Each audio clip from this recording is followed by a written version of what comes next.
Choisir une petite voiture électrique vraiment bon marché ne signifie pas forcément que vous devez en choisir une vraiment ennuyeuse. Du moins, c'est ce que pense Indy.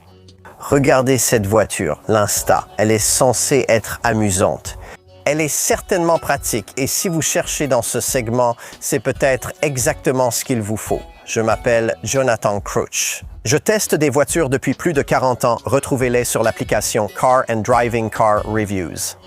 Je vais vous présenter l'essentiel à savoir sur cette voiture d'une façon unique. Je laisse la parole à notre présentateur Colin. Aidé par sa petite taille en mouvement, vous remarquerez immédiatement que cette Hyundai est vive et agile. Cependant, la réactivité du moteur avant n'est pas aussi vive que chez certains concurrents. Deux versions sont proposées, mais leurs performances sont similaires. La version 42 kW offre 97 chevaux et atteint 100 km/h en 11,7 secondes. Si vous conduisez plus raisonnablement, vous pouvez atteindre l'autonomie officielle de 327 km lors de moments plus calmes. L'alternative, que la plupart des clients préféreront, c'est la version grande autonomie de 49 kWh que nous essayons ici, qui bénéficie d'une version soi-disant plus vive du même moteur, développant 115 chevaux. Cela réduit légèrement le temps pour atteindre 100 km/h à 10,6 secondes, mais comme le couple de 147 Nm ne change pas, vous ne remarquerez pas vraiment de différence dans la vie de tous les jours. Quant à l'autonomie annoncée, eh bien, ne vous faites pas trop d'illusions. L'autonomie officielle de cette version plus chère passe à 369 km, mais comme pour n'importe quel véhicule électrique, si vous roulez uniquement en ville, vous pourriez faire nettement mieux que ça. À condition de rester en mode éco, le plus économique, parmi les modes normal, sport et neige, contrairement à pas mal de concurrentes dans ce segment. Des palettes au volant permettent de contrôler la régénération du freinage, le mode le plus intense arrêtant presque la voiture en relâchant l'accélérateur.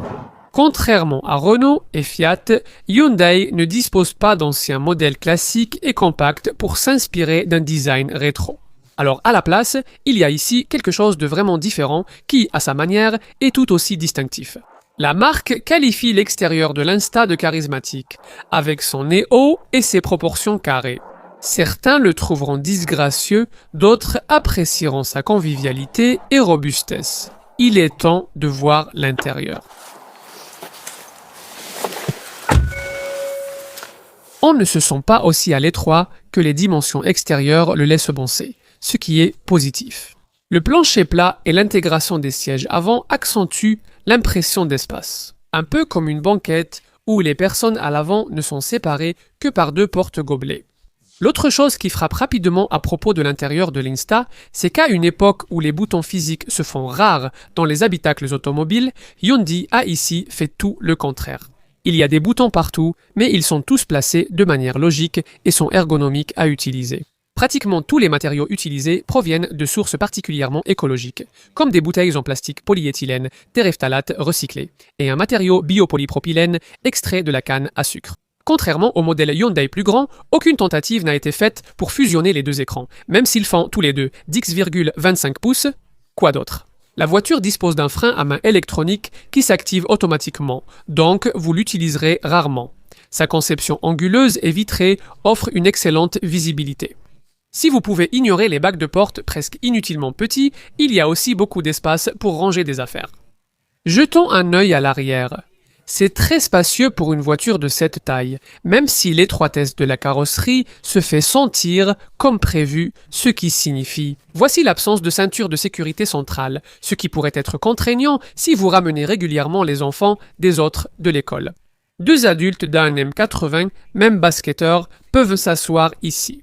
Si vous optez pour l'Insta avec banquette coulissante, vous bénéficiez de beaucoup d'espace pour les jambes et d'un dossier totalement inclinable. Magnifique. Finissons comme d'habitude par un regard à l'arrière avec la banquette coulissante installée. La capacité du coffre dépend évidemment de la position du siège avant, allant de 238 à 351 litres si vous n'utilisez pas la banquette arrière dans votre Insta. En rabattant en 50-50, vous obtenez jusqu'à 1059 litres d'espace. Ces panneaux plats protègent le dossier des sièges arrière de la saleté et de la poussière en les retournant. Vous transportez des objets longs, Vous pouvez aussi rabattre le siège passager avant ou même le siège conducteur pour créer une sorte de tente en métal pour le camping. Si cela vous tente. Si le nom à la mode vous dérange, cette voiture n'est sans doute pas faite pour vous. Mais si vous pouvez passer outre, il y a beaucoup à apprécier sur l'Insta, à condition d'aimer son look haut perché et massif, ce qui ne plaira pas à tous. Hyundai, bien sûr, est convaincu que cette voiture ne va pas seulement se tailler une place sur le marché des petites voitures électriques, mais qu'elle aidera aussi la marque à aller au-delà. Plutôt, comme la Fiat 500 l'a fait à une époque précédente, l'Insta pourrait bien réussir cela. Cela montre clairement qu'une petite voiture électrique pourrait être une proposition un peu plus intéressante que ce que vous auriez pu penser au départ.